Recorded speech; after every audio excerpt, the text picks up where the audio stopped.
Yes, sir. Backroads Bird Dogs. September 2023, Labor Day weekend, dove season. It's big time. It's a bittersweet time. This is a long-standing tradition. Dove hunting and race weekend in Darlington, Hartsville, South Carolina. It'll be the second year without my dad, but still going to be a reunion of all the friends. Be a lot of stories told about them, and a lot of memories of them this weekend. We got Marsh Deans in here. Marsh is our videographer, director, historian, storyteller, wordsmith, all around camera ninja. And Conal O'Brien's in the back. Hey, got him. So how long again have y'all been doing this trip specifically? Does this go back to when you were young? Yes, actually, so this was a tradition. My dad was dove hunting before I was born. So, and the story goes that I was 2 years old and my uncle called my dad and had a hot wood duck hole. My dad couldn't get a hold of anyone to keep me, so he carried me on the duck hunt at 2. So there are a lot of the old guys have passed on that we traditionally hunted with, more than I'd like to remember aren't here anymore. But the bright side of that is their grandchildren are now hunting these same places that we have hunted for 50 plus years.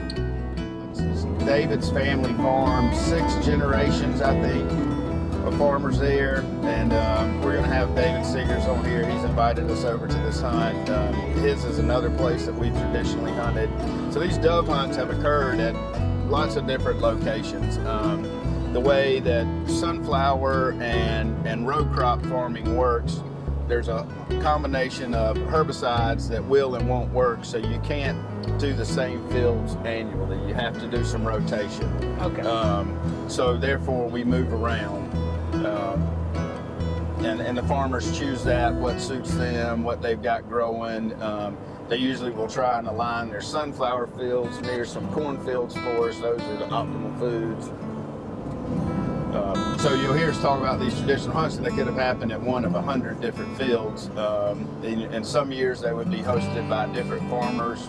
But there has always been a gathering on Labor Day weekend. Big hootenanny, dove hunt all weekend long, 3 days, and fellowship, families. Is it like the city of Hartsville, or are there separate groups in Hartsville that come? Oh, it's separate groups. It's separate groups for sure. So in the past, we would have up to 200 people at a party. So you would that would at least be 100 families, probably more. Not all participated in the hunt. Sometimes they did. The management practices and hunting rules for doves have changed over the years. 25 years ago, you could spread wheat in September, so you could turn any field into a dove field, and we would do that, and we'd have incredible numbers. And so even a small field would support a huge number of guns because you could take turns. You could go out and get a limit in 30, 45 minutes, and you go back to the shade tree and drink beer and hang out on the tailgate. Someone else would go sit in your blind and get themselves a limit. Over the years, we've toned it down. Since you couldn't spread wheat anymore, that meant you had to plant and manage for doves, and that there's a lot of money, there's a lot of time that goes into that. So that kind of took away the traditional old free-for-all, bring all your buddies type hunt, and it became dove clubs. And so you'd have Wednesday, Saturday hunts is what we've done for the last probably 15 years. And there'll be some other hunts mixed in there. Sometimes doves just like a field that's been harvested, and so we'll have impromptu hunts if they get a lot of birds. This is like multiple layers of tradition, right? This is a family tradition that you connect to your dad with, but there's also other families that kind of are building their own traditions through this event. They're taking away very similar things as you are, but also maybe some different things. And then also, this sort of thing has been taking place here on this land for thousands of years, you know, as the crops turn and the birds come in, people gather, and I'm sure this very same thing, using dogs to flush birds, is something that has a 10,000-year tradition here. Oh yeah, who knows how long. There's definitely Native American presence here on this property, and in documented times of history, it has proven to be game rich and provided a lot of memories and generational memories. You know, promoting the heritage and the management, which is, and David's going to talk about this when we see him. I'm excited for y'all to hear from him, because he's going to talk about what goes into owning that type of property and keeping it and being able to share it with others, what that looks like, you know, from a business aspect and from a heartfelt aspect, and from the responsibility that he feels to the ones who came before him, that left it to him to manage. So the fact that he invites us and allows the people to have these fun times with it is just something huge, and it's special to the South, and it's special to me. And you said individual families, but ultimately this weekend, all these individual families will come together and be one. So every adult will be looking out for every kid. Safety will be promoted. We're going to feed everyone. The kids will be allowed to ride the four-wheelers around the field. You know, it's a time for them to cut loose. The rule my dad used to say to us when we were young, and to all the young ones we've carried over the years, when you go to the doghouse or one of these dove fields, is he would say, there's no whining, there's no tattling, and if you tell your mamas what you did while you were here, you can't come back.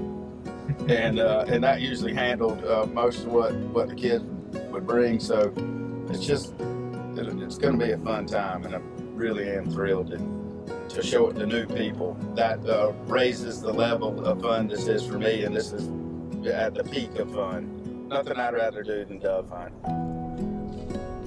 This also sounds like a really good a learning opportunity for the kids.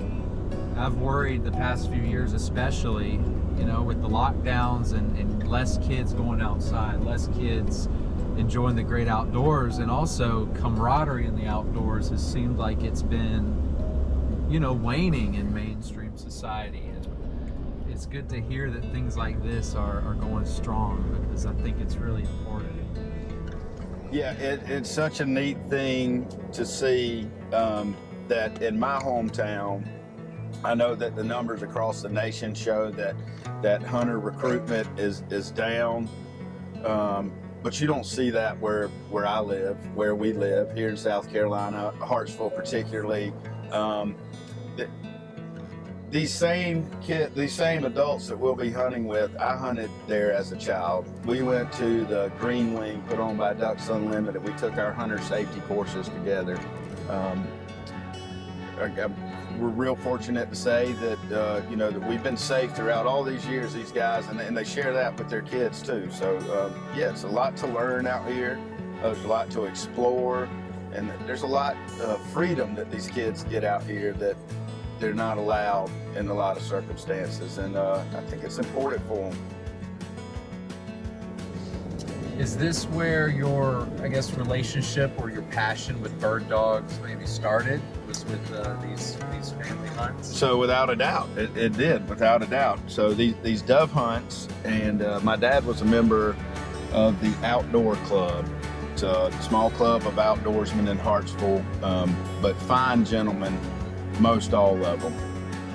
And those guys were who I looked up to. And you know, first, my Uncle Billy had a black lab named Dutch that was an excellent retriever. And Greg Lawson had a dog named Babe. Ronnie Amerson and Lewis Brown had bird dogs, and that was fascinating to me. So at 11 years old, my Uncle Billy gifted me a pup off Dutch named Smut, and that was my first gun dog. And so Smut and I were fast friends for quite a while. He met an early demise, story for another day. Went a few years without a dog. At probably 18 years old, I was gifted a couple of English pointers that were washouts from the horseback trials, and I started bird hunting. And, but it was those men that led me to it. I looked up to them, and they were having fun, and they were successful, and dog boxes on dogs and briar pants. Man, I was down for that. And nature's always been where it's at for me. So anything outside, I was down, and then dogs too, absolutely. So that started the journey, and my dad, sportsman, and was smart enough, kind enough, gracious enough to introduce me to the authors from the South, Archibald Rutledge, Havilah Babcock, Robert Brewer.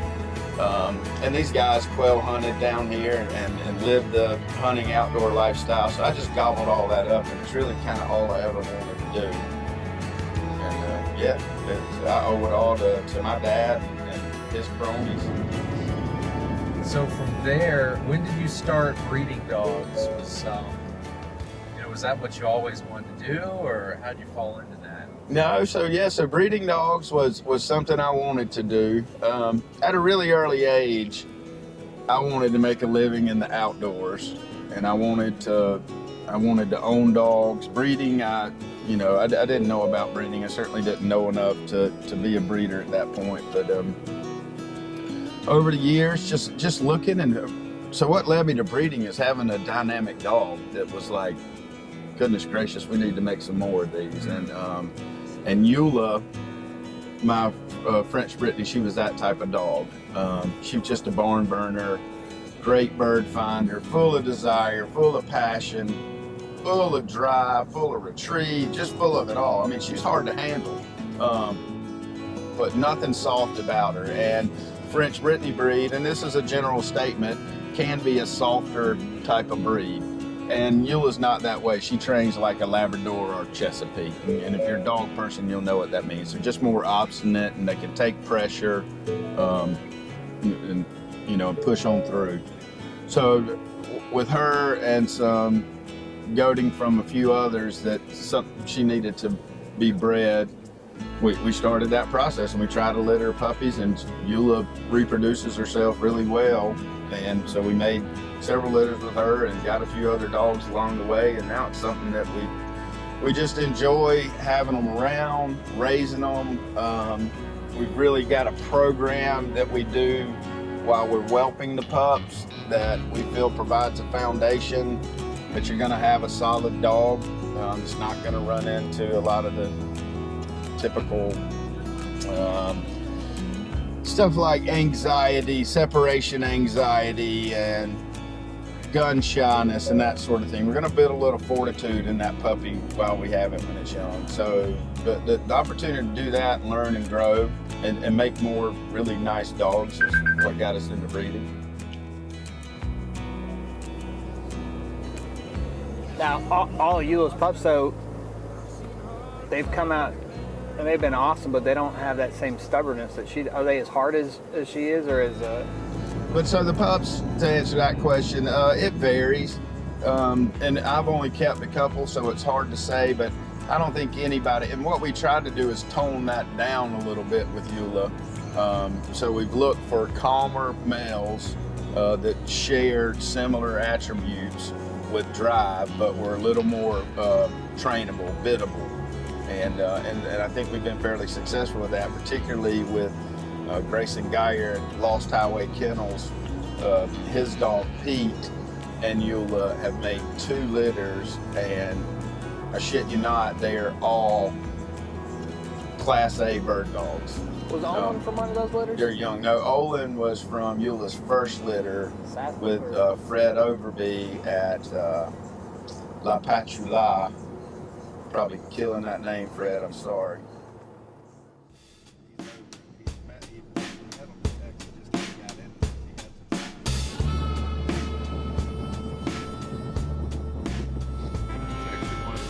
We continue our drive through Georgetown, Williamsburg, and Florence counties, and into Darlington.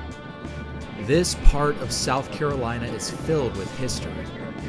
We pass by Revolutionary and Civil War markers, and Stump fills us in on some local history along the way.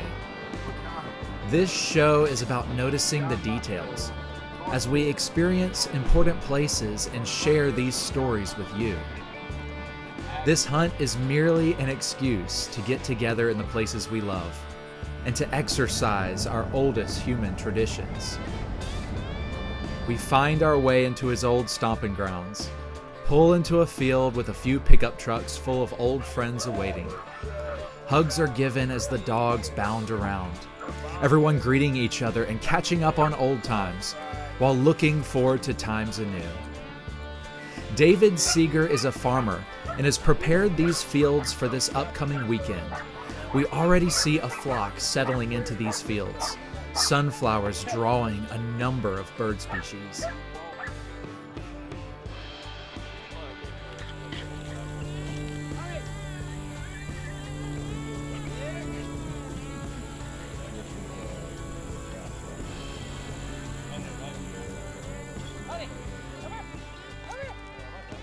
A short drive down a dirt road brings us to Turkey Creek Hunt Club, and again the dogs bark with excitement at new visitors, familiar scents, and wide open spaces to get all of their energy out.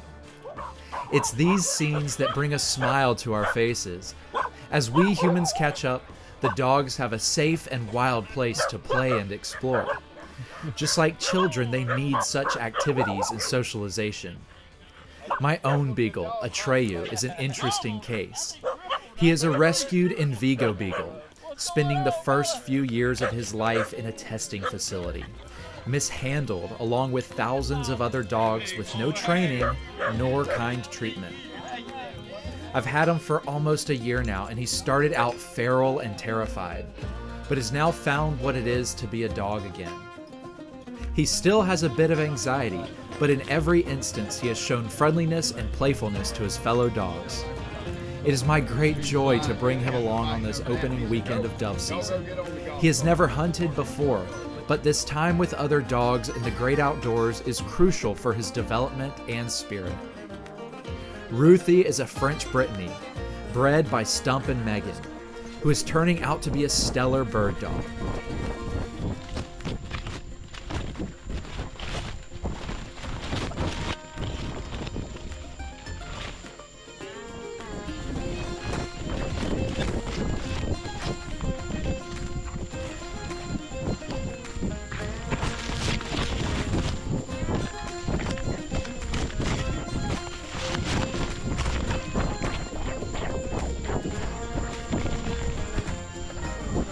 More friends roll into Turkey Creek.